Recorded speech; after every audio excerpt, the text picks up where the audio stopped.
السلام عليكم ورحمة الله وبركاته. مرحبا بكم في مطبخ سكينة الغانمي.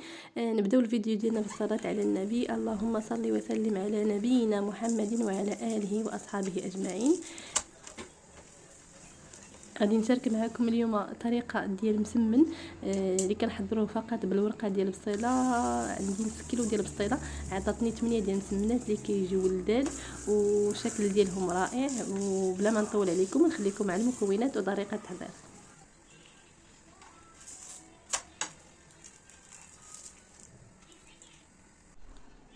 في مقلاة فوق النار كنوضع واحد الكميه ديال زيت الزيتون والزيت العاديه. غادي نضيف ليهم 2 حبات ديال البصله.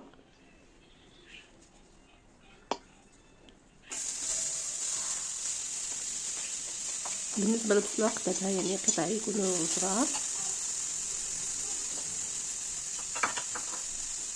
غادي نضيف ليهم كميه ديال الفلفله حمراء والفلفله خضراء اللي قطعت كذلك قطع صغار.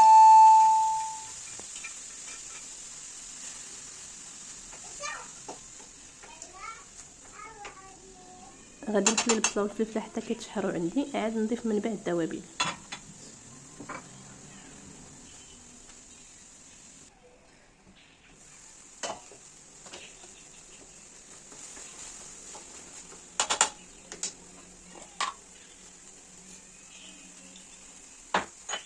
من بعد ما تشحرت عندي البصله والفلفله غادي نضيف التوابل. غنضيف كميه ديال السكينجبير، غنضيف كميه ديال الحرقوم، الملح والابزار وشويه ديال التحميره، ونضيف ملعقه صغيره ديال صلصه الصويا، وغنضيف كذلك كميه ديال القزبور المعدنوس والبودره ديال الثوم.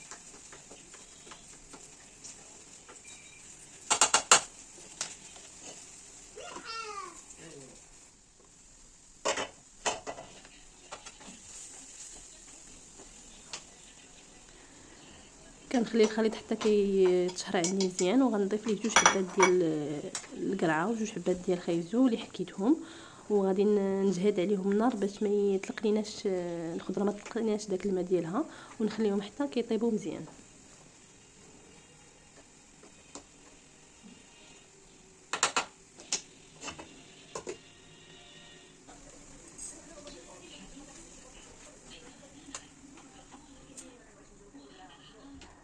من بعد ما كطيب عندنا الحشوه ديالنا غادي نطفي عليها، وغادي نضيف ليها واحد العلبه ديال الطون ديال الزيت اللي حيت ليه داك الزيت اللي كيكون زايد، وغادي نخلي الحشوه حتى كتبرد تماما. عاد غادي ندوز معكم الباقي التحضيرات.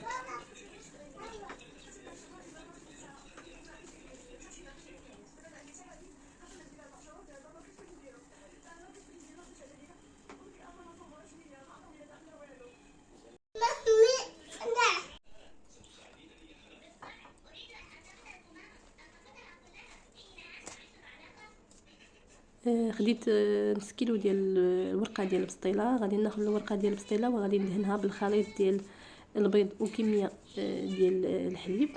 غادي ندهنها يعني من الجهه بجوج، كندهن الجهه الاولى وكنقلب ندهن الجهه الاخرى.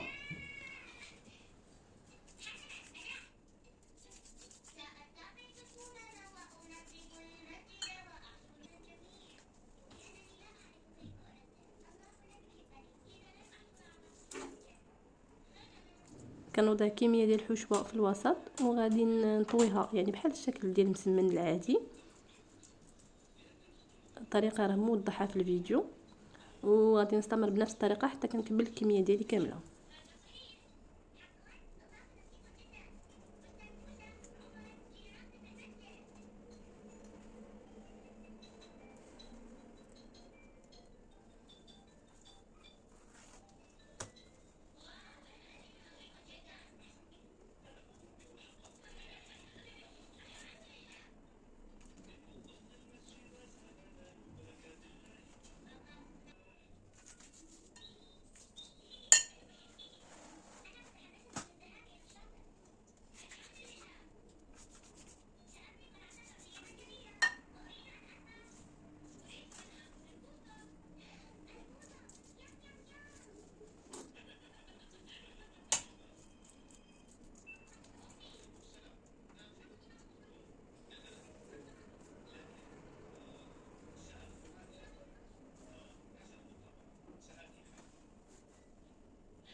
كنبدا نطيب المسمن ديالي في واحد المقله كنوضعها فوق النار وكندهنها بالكميه ديال الزيت، وكل مره يعني كنقلب المسمنه كندهنها.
وكيكون هذا هو الشكل النهائي ديال المسمنات اللي حضرت معكم اليوم. راه كيجي المذاق ديالهم رائع وكذلك الشكل ديالهم.